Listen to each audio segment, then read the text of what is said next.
Not all crimes happen in the dead of night, and not every thief leaves a trace.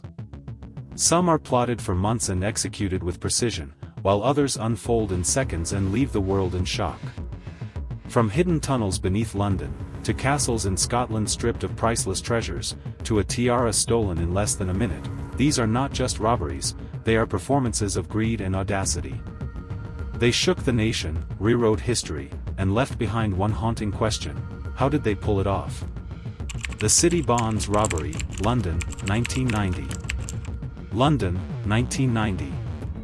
The financial capital of Europe, where billions of pounds changed hands every day. In this city of power and money, one man set out on what seemed like a routine errand. He wasn't a banker or a tycoon. He was a courier, dressed plainly, carrying a package that looked no different from any other envelope. But inside was wealth beyond imagination, bearer bonds worth nearly £292 million. Pieces of paper, but as good as cash in any corner of the world. On that winter's day, the streets were busy, the traffic loud, and life moved as normal. No one could have guessed that Britain's financial system was about to take a hit that would make global headlines. Because in a single moment, as quick as a hand snatching a wallet, Britain's financial security was thrown into chaos. Bearer bonds. To most people, just slips of paper. But in the world of finance, they were as valuable as gold. Whoever held them, owned them. No names, no records, no questions asked. And in 1990, they were still being moved across London by hand, couriers trusted to carry fortunes in plain envelopes. That morning, one of those couriers stepped out with his cargo. His instructions were simple: deliver the bonds from one financial house to another. It was a routine trip he had made countless times before. But this time, someone was waiting. As he walked through a narrow London street, two men approached. It was broad daylight, the middle of the working day. In seconds, they grabbed the briefcase from his hands and vanished into the city. No gunfire, no dramatic getaway car. Just a swift, calculated snatch and run. And just like that, almost £300 million had disappeared into thin air. This was no ordinary robbery. The thieves hadn't stolen jewelry or cash. They had taken bearer bonds, financial instruments so powerful, they could be traded anywhere in the world, no questions asked. In total, the briefcase held nearly £292 million. At the time, it was one of the largest sums ever stolen on British soil. In today's money, it would be worth billions. The shock was immediate. These were not just pieces of paper, they represented the lifeblood of Britain's financial markets. If they were sold or cashed abroad, the impact could ripple through banks, businesses, and even governments. The Bank of England and law enforcement knew one thing. If the bonds slipped beyond their reach, the consequences would be catastrophic. On paper, the robbery was simple: one man robbed, one case stolen. Under British law, it was theft, plain and direct. But the true scale of the crime went far beyond the street where it happened. Bearer bonds were unique. They carried no name, no record of ownership. Whoever held them, owned them. That made prosecution far more complicated. A thief caught with the bonds could be charged, but once the papers were passed on, proving possession or intent became a challenge. Police knew this wasn't the work of opportunists. It had the hallmarks of organized crime: planned, targeted, and executed with precision. The law could punish the thieves if they were caught, but first they had to find them, and in the world of bearer bonds, the trail could disappear as quickly as the paper itself. The theft sparked an international alarm. Within hours, police in London were working with Interpol and financial institutions across the globe. Every major bank was warned: stolen bonds were on the move. And soon, they began to appear. A slip of paper worth millions turned up in Frankfurt. Another was traced to a dealer in New York. Others surfaced in South America. The bonds were spreading across continents, traded through shadowy networks of criminals and corrupt brokers. Scotland Yard detectives found themselves chasing ghosts, papers that could change hands dozens of times before reaching the market. Each recovery was a small victory, but the sheer volume made the task overwhelming. It was no longer just a British investigation. It had become a worldwide hunt for stolen fortune, and the race was on to catch those behind it before the trail vanished for good. Months of investigation began to piece together the puzzle.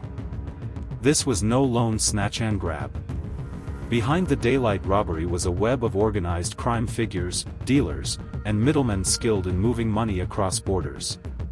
Detectives traced some of the bonds through contacts in Europe.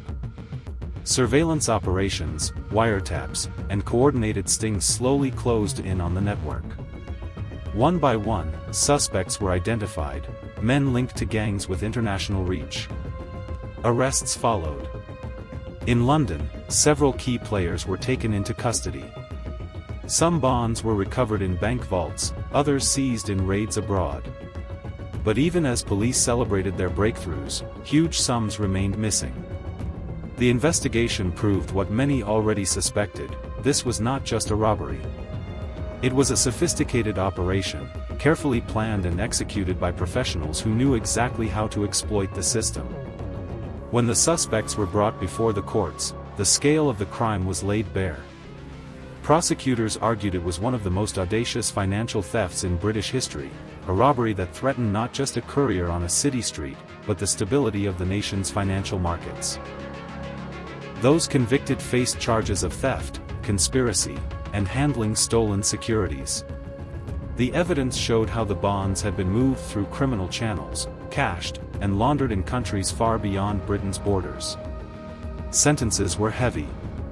Several men received long prison terms, their role in the plot made clear by the trail of recovered bonds. Yet the courtroom also revealed the limits of justice. Not every suspect was caught. Not every bond was traced. And while some faced the full weight of the law, others slipped quietly into the shadows. In the months and years that followed, millions of pounds worth of bonds were recovered, but never all. A significant portion of the fortune vanished into the criminal underworld, never to be seen again. For the banks and the Bank of England, the robbery was a wake-up call. The era of bearer bonds, paper slips worth millions, carried by hand through crowded streets, was coming to an end. New security measures were introduced, and the financial world moved swiftly toward digital systems that could be tracked and traced.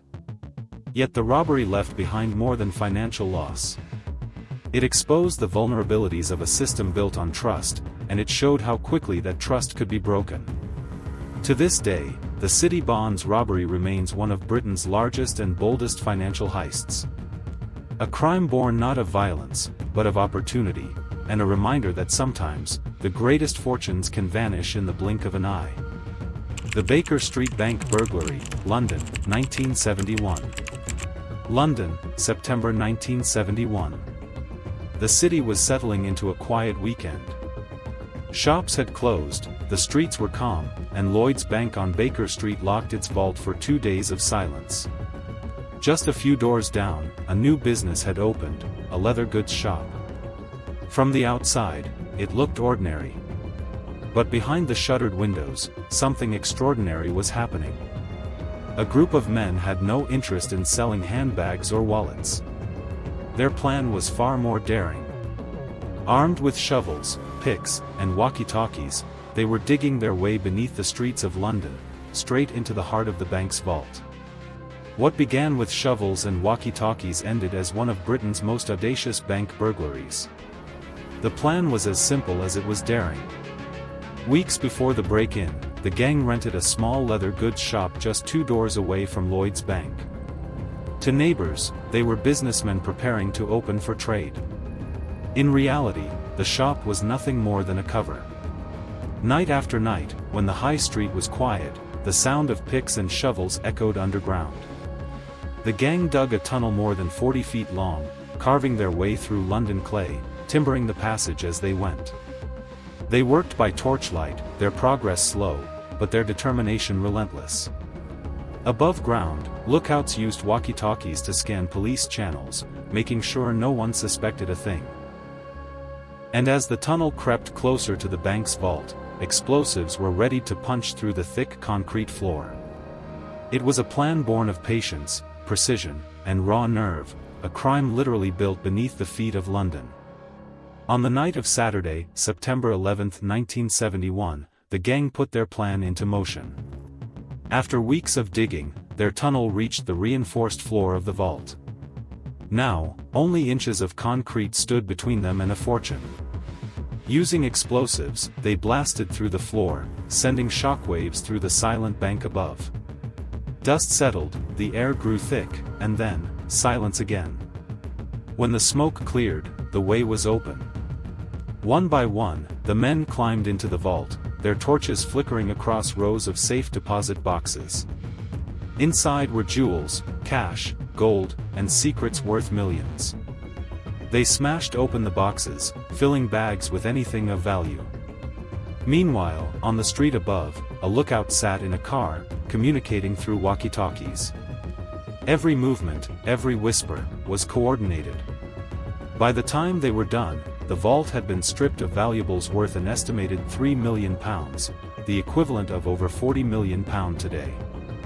The gang vanished back through their tunnel, sealing behind them the story of one of the boldest burglaries in British history. By Monday morning, when Lloyd's Bank reopened, chaos awaited. The vault was a scene of devastation, hundreds of deposit boxes ripped apart, valuables gone, and a gaping hole in the floor where the burglars had entered. News of the crime spread like wildfire. A bank robbery of this scale, carried out not with guns, but with shovels and dynamite, captured headlines across Britain. The public was stunned. The Metropolitan Police launched an immediate investigation. But the gang had covered their tracks well. The tunnel was abandoned, the leather goods shop empty, and the burglars had disappeared into London's shadows. Yet, one crucial detail gave investigators a fighting chance. During the heist, the burglars had been overheard on walkie-talkies. An amateur radio enthusiast, scanning frequencies that night, caught snippets of their chatter and alerted authorities. It was the first real lead in a case that seemed almost impossible to crack. Following the radio tip-off, police began the painstaking task of narrowing down suspects. Surveillance teams scoured Baker Street, retracing the burglars' tunnel and mapping connections to anyone who had recently rented properties nearby. Slowly, a picture began to emerge. A small circle of men, known to police for previous crimes, had the skills and nerve required for a job of this scale.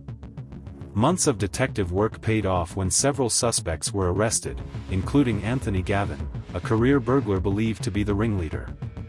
In court, the evidence was damning. Tools, explosives, and personal links to the leather shop tied them directly to the crime. Despite their efforts to stay in the shadows, the law had caught up with them. The men were charged with conspiracy to steal and sentenced to prison. The mastermind, Gavin, received 12 years behind bars. For all their meticulous planning, the gang learned the hard way: no matter how deep you dig, justice has a way of catching up. The Baker Street burglary quickly entered the history books, not just as a crime, but as a cultural legend. The sheer audacity of tunneling into a vault beneath one of London's busiest streets captured the public imagination. Valuables worth millions were never recovered, leading many to believe that some of the gang's spoils still circulate in the shadows. But the burglary's true legacy lay elsewhere. Banks across Britain were forced to rethink security, reinforcing vaults and tightening surveillance to prevent copycat crimes.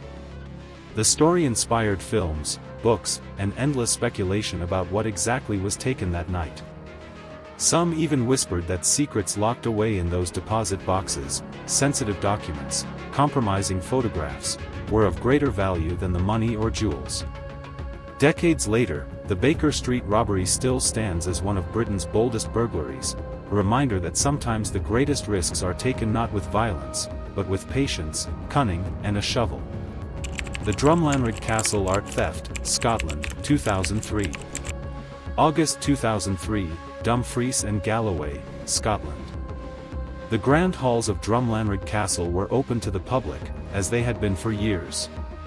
Tourists moved from room to room, gazing at tapestries, portraits, and treasures that told the story of centuries past. On one wall hung a masterpiece, Leonardo da Vinci's Madonna of the Yarn Winder. To most visitors, it was another jewel in the collection. But to two men moving quietly among the crowd, it was the target. They had come not with cameras or guidebooks, but with a plan. Blending in as ordinary tourists, they waited for their moment. Then, in a sudden burst of speed, they overpowered staff, tore the painting from its frame, and bolted for the exit. In less than 60 seconds, a Da Vinci worth tens of millions was gone, ripped from the safety of a Scottish castle, and carried into the criminal underworld. In that instant, centuries of history vanished with it. Drumlanrig Castle was more than a tourist attraction. It was the seat of the Duke of Buccleuch, one of Scotland's most prominent families, and inside its walls hung treasures that could never truly be replaced. Among them was Leonardo da Vinci's Madonna of the Yarn Winder, a rare Renaissance painting, created in the early 1500s, and valued at tens of millions of pounds. Like many stately homes across Britain, the castle welcomed visitors. Thousands passed through its doors each year, admiring the collection. For the thieves, this openness was an opportunity. They didn't need to break in at night or blast through walls. They could simply walk through the front door, dressed like ordinary sightseers, hiding in plain sight. Behind the quiet footsteps of tourists, a plan was taking shape. One that would end in the loss of one of the world's most precious works of art. On a summer afternoon in August 2003, the castle was alive with visitors. Guides led groups through the staterooms, pointing out portraits of dukes and duchesses, silverware, and tapestries. But two men in the crowd weren't listening. Their eyes were fixed on a single painting. Without warning, they moved. One restrained a staff member, while the other tore Leonardo's Madonna of the Yarn Winder from the wall. The alarm shrieked through the halls, but it was too late. The thieves sprinted to a side window, smashed their way out, and ran to a waiting car parked nearby. The entire theft took less than a minute. Tourists and staff stood frozen, stunned by what had just happened. In that brief burst of violence and speed, a masterpiece that had survived 5 centuries was gone. The news broke within hours. A Leonardo da Vinci had been stolen from a Scottish castle in broad daylight. The theft shocked Britain and made headlines across the world. How could one of history's greatest masterpieces vanish so quickly, and from a place thought to be secure? For the Duke of Buccleuch, the loss was devastating. Madonna of the Yarn Winder was not just valuable, it was part of his family's heritage, a link to the Renaissance, torn from its place before his eyes. Security at castles, museums, and stately homes across the country came under immediate scrutiny. If a Da Vinci could be snatched in under a minute, what about the countless other treasures left vulnerable in galleries and historic estates? The theft was more than a crime. It was an insult to Scotland's cultural history, and a reminder that priceless art was now a target for modern-day thieves. Within hours of the theft, police across Scotland were mobilized. Roadblocks were set up, cars were searched, and airports were alerted. But the thieves had vanished without a trace. For investigators, the challenge was enormous. The painting was unique, instantly recognizable, and impossible to sell on the open market. That meant it could only travel through the shadows, traded among criminal networks, used as collateral for drugs, weapons, or cash. Leads trickled in. Rumors placed the Da Vinci in Europe, in Ireland, even in the hands of organized gangs. But every trail ended in frustration. For years, the Madonna of the Yarn Winder remained missing, hidden in the underworld. To the public, hope seemed lost. To the police, the case became an obsession.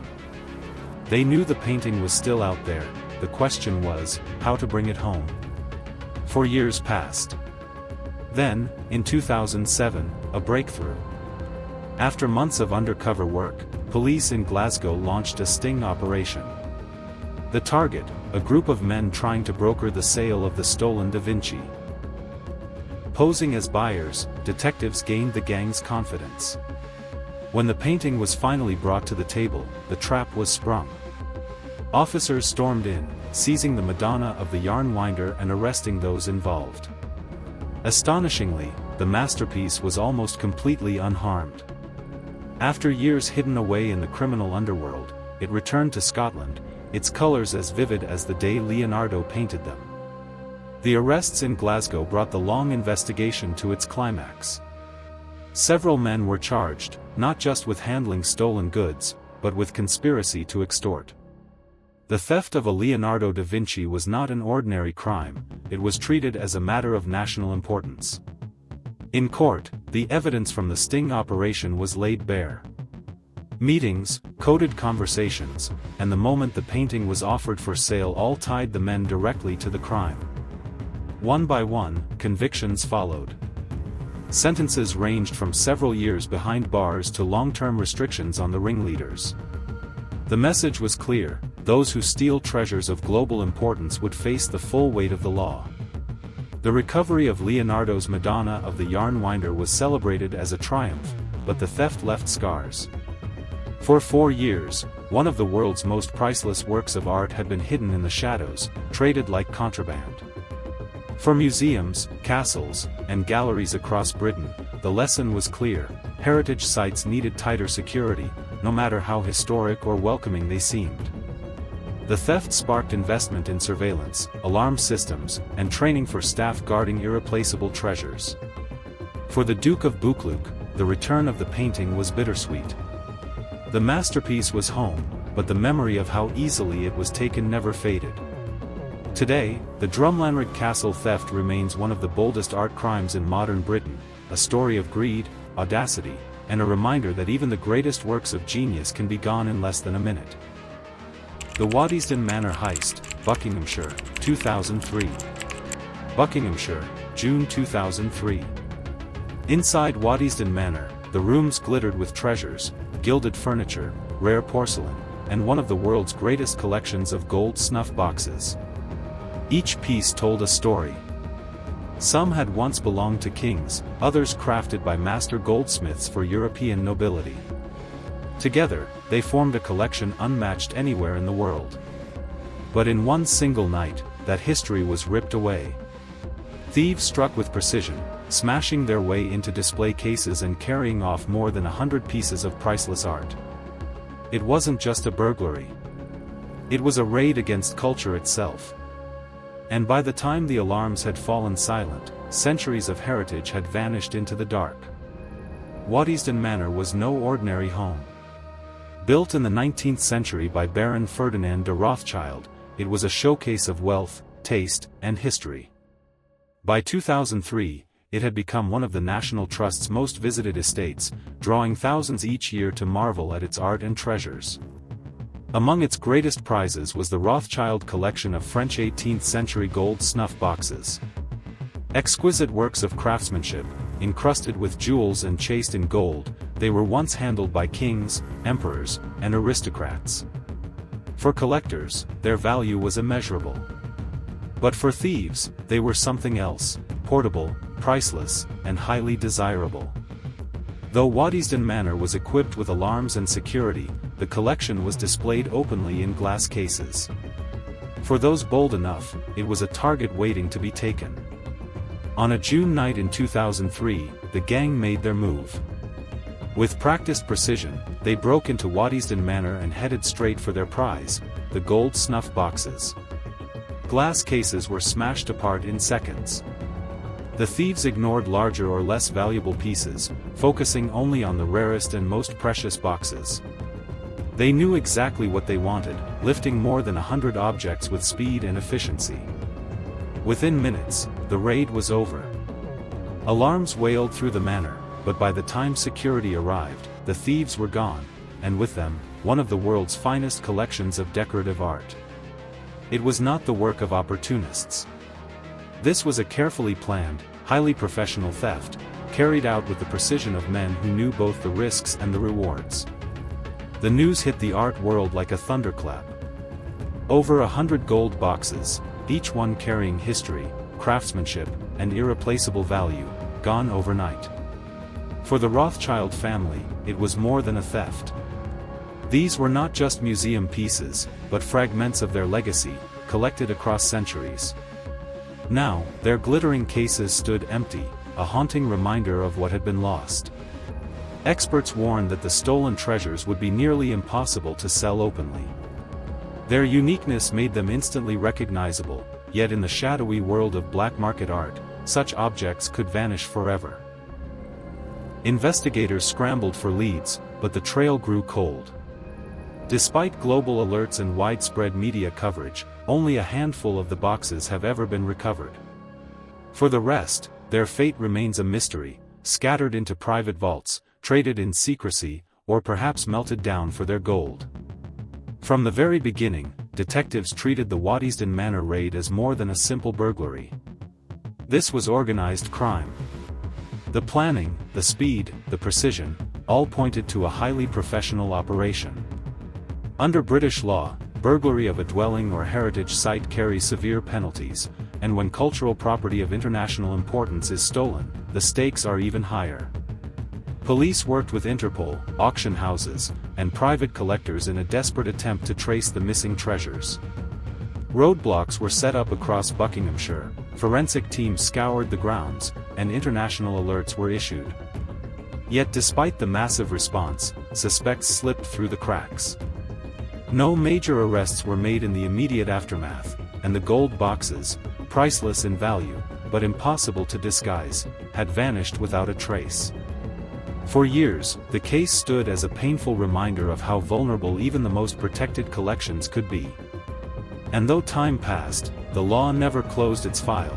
The theft of cultural heritage is a crime that carries no expiration. Despite years of international inquiries, the Waddesdon Manor heist left police with more questions than answers. Leads came and went, whispers of the stolen gold boxes appearing in the black market, suggestions they had been melted down, or hidden within private collections. But hard evidence was scarce.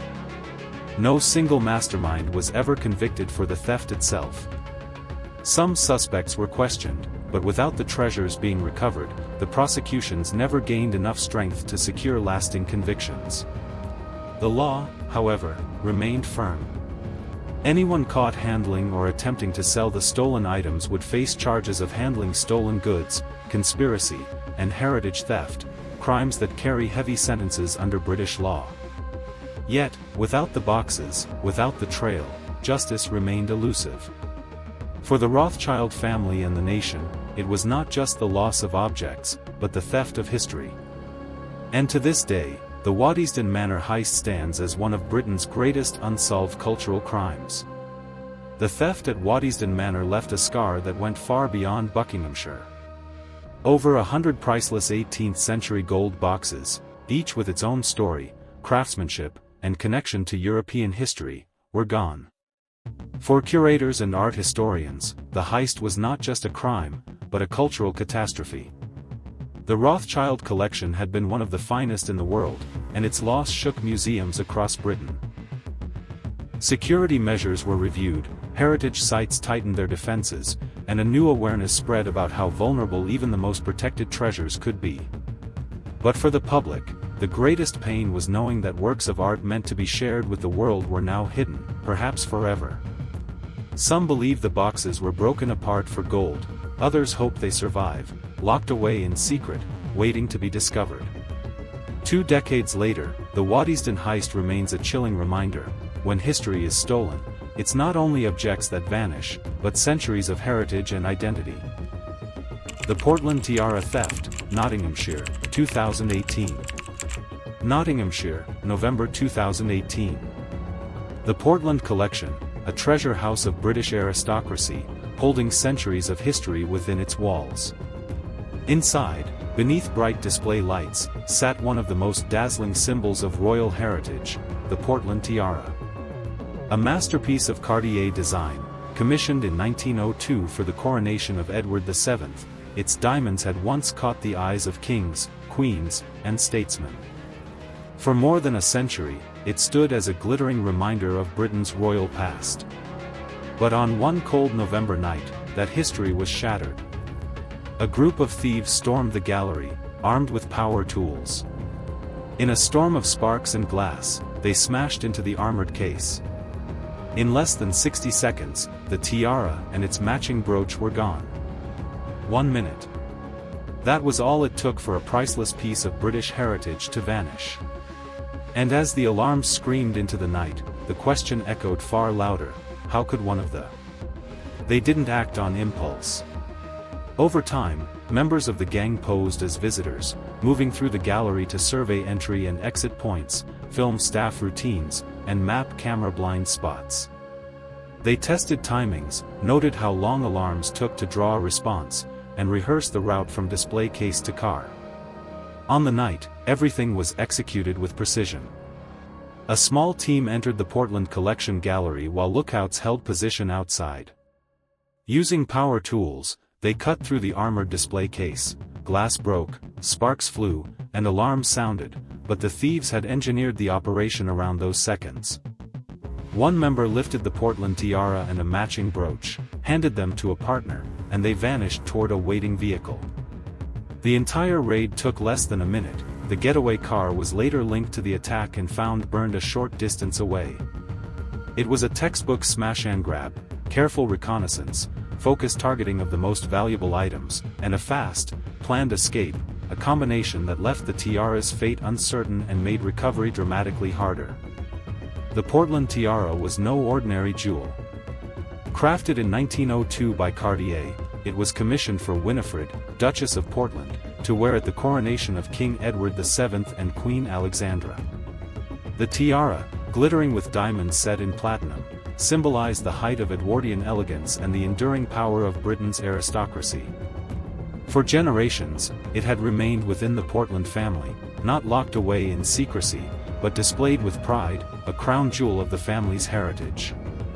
Alongside it sat a diamond brooch, designed to complement the tiara, each stone telling a story of prestige, wealth, and Britain's royal pageantry.